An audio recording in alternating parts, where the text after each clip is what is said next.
Hello friends, आपका अपने इस यूट्यूब चैनल पर हार्दिक स्वागत है। जैसा कि आप लोग थंबनेल देखकर समझ गए होंगे कि आज हम कट ऑफ के बारे में थोड़ा सा चर्चा करेंगे, क्योंकि आंसर किए आने के बाद हमने कुछ बताया नहीं था आपको, तो उसी से रिलेटेड बात होने वाला है। आप तो सबसे पहले तो आप देख सकते हैं कि आंसर की आने के बाद,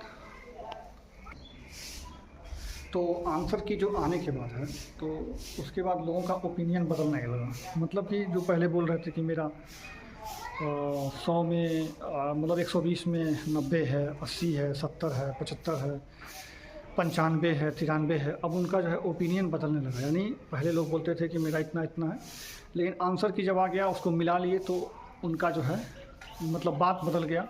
यानी सबका मार्क्स कहीं ना कहीं 2-4 नंबर, 5 नंबर, 8 नंबर कम होने लगा। तो अब हम उसके हिसाब से आपको बताना चाहते हैं कि अब आपका कट ऑफ कितना जा सकता है। मतलब टियर 3 में आपको अगर सिलेक्शन लेना है तो उसके लिए आपको कितना नंबर होना चाहिए आपका मार्क्स। तो देखिए फ्रेंड्स, आपका जो है सबसे पहली बात तो अगर आप जनरल मेल से हैं तो आपके लिए बहुत टफ होने वाला है, क्योंकि जनरल मेल में बिहार के तो हैं ही बच्चे, उसके साथ ही अदर स्टेट के भी बच्चे हैं, जैसे उत्तर प्रदेश, झारखंड, यहाँ से ज़्यादा हैं, फिर पश्चिम बंगाल, इस 3 राज्य से ज़्यादा बच्चे हैं। बाकी अलग प्रदेश के भी बच्चे हैं। तो ये सारे बच्चे जो हैं, चाहे वो मेल हों या फीमेल हों, वो जनरल सीट पर फाइट करेंगे, जनरल के मेल सीट पर फाइट करेंगे, ना कि फीमेल पर। तो जनरल का मेल का जो कट ऑफ होगा वो काफ़ी हाई रहेगा, अदर देन मतलब और कोई कैटेगरी का होगा वो काफ़ी लो जाएगा। केवल जनरल मेल कट ऑफ जो होगा वो बहुत हाई रहेगा, बाकी और जो कट ऑफ है वो सारा डाउन ही रहेगा, उसमें कोई दिक्कत नहीं आएगी। लेकिन जनरल मेल का कट ऑफ अगर 85% भी चला जाए 80 पार होकर के, तो भी मुझे कोई इसमें जो है इब्बट नहीं होगा, क्योंकि जा सकता है। हाँ, जनरल फीमेल से या फिर ओबीसी, एससी, एसटी, ईबीसी जो होता है, इसमें कट ऑफ आपकी जो है उतनी नहीं जाने वाली। तो मैं अगर आपको अंदाज से एक अनुमानित कट ऑफ अगर आपको बताऊं, सारा कैलकुलेशन करने के बाद मैंने जो है उसको कर रखा है। तो अगर आप मान लीजिए, मैं शुरू करता हूं प्राइमरी से। प्राइमरी यानी आपका 1 to 5 में, 1 to 5 में अगर आप 80 प्लस मार्क्स गेन कर रहे हैं तो जनरल मेल में आप मतलब सेफ हैं। जनरल मेल में उससे 5 नंबर कम जनरल फीमेल का कम से कम रहेगा ही रहेगा, यानी 75।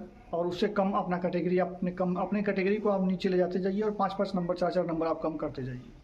मैं जनरल मेल पर बात करूंगा, उसके बाद जो है जनरल फीमेल पर बात कर लूँगा। बाकी जो है आप अपने हिसाब से देख लीजिएगा, उसी में 5-10 नंबर कम कर लीजिएगा, मतलब अपनी कैटेगरी के हिसाब से कम कीजिएगा। जैसे आप ईबीसी हैं तो जनरल से उसका कम से कम, जनरल मेल से कट ऑफ कम से कम 10 नंबर जाएगा कम।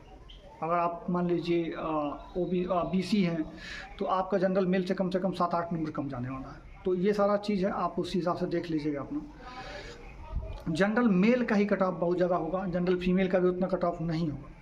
जनरल मेल में ही ज़्यादा फाइट है, क्योंकि अन्य राज्य के बच्चे भी उसमें फाइट करेंगे इसलिए। तो 1 to 5 में अगर आप 80 नंबर ला रहे हैं, जनरल मेल सेफ स्कोर है। और अगर आपका फीमेल में है तो 75 भी आपका सेफ स्कोर रहेगा। ये मैं सामान्य भाषा की किया, उर्दू और बांग्ला का इससे कम ही जाएगा, इससे ज़्यादा नहीं जाएगा।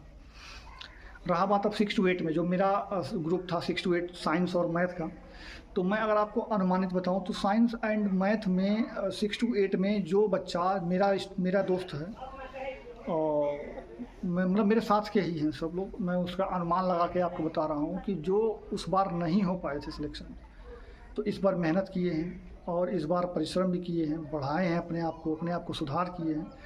और वो बच्चे जो पिछली बार 75, 77, 76 पर अटक गए थे, वो बच्चे इस बार 98 और 100 के करीब में हैं, 98, 95, 99 के करीब में है। यानी 6 to 8 में मैथ साइंस में अगर जनरल की कट ऑफ अप्रॉक्स 90 to 95 तो होनी चाहिए, मतलब अप्रॉक्स में बता रहा हूँ। हालांकि इतना पे आप सेफ हैं, 90 प्लस पे आप सेफ हैं, लेकिन 85 प्लस जो है वो आपका कट ऑफ होना चाहिए। लेकिन 90 प्लस पे आप बिल्कुल सेफ हैं, आप एकदम बेफिक्र रहिए कि आपका सिलेक्शन हो ही जाएगा। बाकी अगर हम बताते हैं उसी हिसाब से, आप जनरल फीमेल का तो 80 नंबर तक आप मान सकते हैं, और उससे नीचे आपका बाकी कैटेगरी वाइज अपना कम कर लीजिएगा।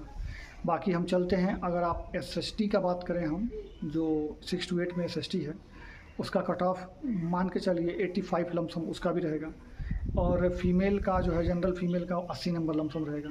हिंदी का भी कट ऑफ लगभग 80 से 90 के बीच में ही जाएगा, जनरल मेल का कट ऑफ। और जनरल फीमेल का कट ऑफ 75 से 80 के बीच में कहीं ना कहीं वेरी करेगा। तो ये सारी चीज़ें थी। बाकी इंग्लिश का कट ऑफ काफ़ी कम रहेगा, क्योंकि इंग्लिश का पेपर बहुत टफ था और इंग्लिश में जो है बहुत दिक्कत हुआ था। तो इंग्लिश का कट ऑफ बहुत कम रहेगा। अगर वो जनरल मेल की बताऊँ तो मैं 80 से नीचे ही रहेगा, 75 से ज़्यादा रहेगा। 75-80 के बीच में लाई करेगा। बाकी 70 तक के आसपास जनरल फीमेल का रहेगा इंग्लिश का। अब हम चलते हैं 9-10 में मैथ्स का। 9-10 में मैथ्स का सबसे ज़्यादा कट ऑफ जाने वाला है, क्योंकि यहाँ कंपटीशन भी सबसे ज़्यादा है और यहाँ बच्चे भी ज़्यादा हैं, अन्य स्टेट से भी हैं। मतलब समझ लीजिए कि मैथ में 9-10 में बहुत ज़्यादा कट ऑफ जाने वाला है, यानी 100 के लमसम में जाएगा। 95 से 100 के बीच में जनरल मेल का कट ऑफ 9-10 मैथमेटिक्स में होने वाला है। उसी में फीमेल अगर लगा लेंगे तो 90 के अप्रॉक्स में 9-10 मैथ्स में जाएगा। एसएसटी का बात करेंगे तो 85 से 90 के बीच में 9-10 मैथ्स में, 9-10 एसएसटी में। 9-10 आपका एसएसटी फीमेल देखेंगे तो 75 से 80 के बीच में लाइक करेगा।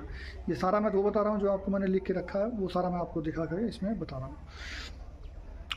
बाकी जो है एसएसटी हो गया, आपका मैथ हो गया। इंग्लिश में काफ़ी कम जाएगा, वही 70-75 के लमसम में मेल का कट ऑफ जाएगा। बाकी फीमेल और कम जाएगा।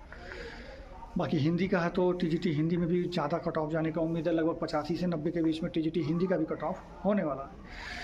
अब आते हैं पीजीटी में। तो पीजीटी में कई सारी सीटें तो ऐसी हैं जहां पर कट ऑफ बहुत ज़्यादा जाएगा, और कई सारे सीट ऐसी है जहां पर मिनिमम क्वालिफाइंग नंबर पर भी आपका सिलेक्शन होगा। वो डिपेंड करता है कि वैकेंसी कितना है, उसमें बच्चे कितने थे आपके, कितने उसमें सिलेक्शन होने वाले थे। मतलब उसमें आपका जो है कई सारे वेरी करता है पॉइंट, क्योंकि वैकेंसी उसमें ज़्यादा है। कुछ भी हो, टीजीटी 6 to 8 प्राइमरी से कम ही उसका कट ऑफ जाने वाला है। 60-70 तक में सब निपट जाएगा। और अगर आपका 70 प्लस है तो आप किसी भी सब्जेक्ट में लगभग आप वहाँ पे अपना दावेदारी पुख्ता करते हैं। 70 प्लस में आप किसी भी सब्जेक्ट में जनरल मेल के हैं तो आप अपना जो है दावेदारी पुख्ता करते हैं, कुछ सब्जेक्ट को छोड़ के, बहुत मामूली से जो है उसको छोड़ करके। बाकी जगह पे तो कहीं कहीं पे तो आपको मिनिमम क्वालिफाइंग मार्क्स यानी 40 नंबर पे भी आपका सिलेक्शन होगा। तो वो देख लीजिएगा, पिछली बार हुआ था वैसे इस बार भी होगा। रही बात वन रिज़ल्ट वन सीट का, तो वन कैंडिडेट वन रिज़ल्ट का जो मांग चल रहा है वो सही है, क्योंकि लगभग 30-35% सीटें खाली जाती हैं। मान लीजिए वैकेंसी 87,000 है, इसमें से 30,000 सीट खाली चले जाए, तो यानी मान लीजिए अगर 55,000 सीट पे वैकेंसी दी है, बाकी सीट खाली चले जाए तो दुख कितना होगा। तो इसलिए वन कैंडिडेट वन रिजल्ट का इनको प्रावधान लाना चाहिए और करना चाहिए। बाकी क्या राय है आप लोग का वन कैंडिडेट वन रिजल्ट पर अपना कमेंट बताइएगा। कट ऑफ आपको कैसा लगा, उचित लगा या नहीं, अनुचित लगा, ज़्यादा लगा, कम लगा, ये भी आप कमेंट में लिख सकते हैं। ये मेरा अपना ओपिनियन है, बाकी आप अपने हिसाब से सोच सकते हैं। जितना मैं एनालाइज़ किया हूँ, मैं भी एग्ज़ाम दिया हूँ, मैं भी आया हूँ और मैंने भी देखा है, उसके हिसाब से मैं आपको बता रहा हूँ। मेरा भी फ्रेंड सर्कल है, मैंने भी पोस्ट वगैरह डाला था, उस पर भी सब कुछ जानकारी लेने के बाद मैंने इसको बनाया है और बताया है। बाकी आपकी कैसी होगी, आपका क्या है क्या नहीं है, आप उसको कमेंट में लिखिएगा, मैं उसका जवाब ज़रूर दूंगा। कोई अन्य जानकारी के लिए भी मैं जवाब कमेंट में दे दूंगा आपको, जो भी पूछना होगा पूछ लीजिएगा। बाकी आप लोग व्हाट्सएप ग्रुप से भी जुड़ सकते हैं, जिसका लिंक आपको डिस्क्रिप्शन में मिल जाएगा। व्हाट्सएप ग्रुप से ज़रूर जुड़ जाइएगा।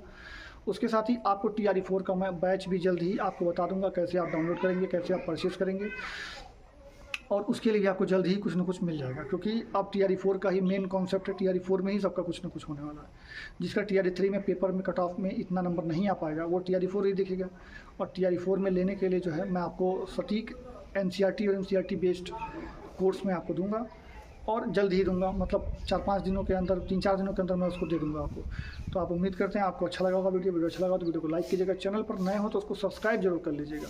मिलते हैं अगले वीडियो में, तब तक के लिए अपना ख्याल रखिएगा। जय हिंद, जय भारत, धन्यवाद।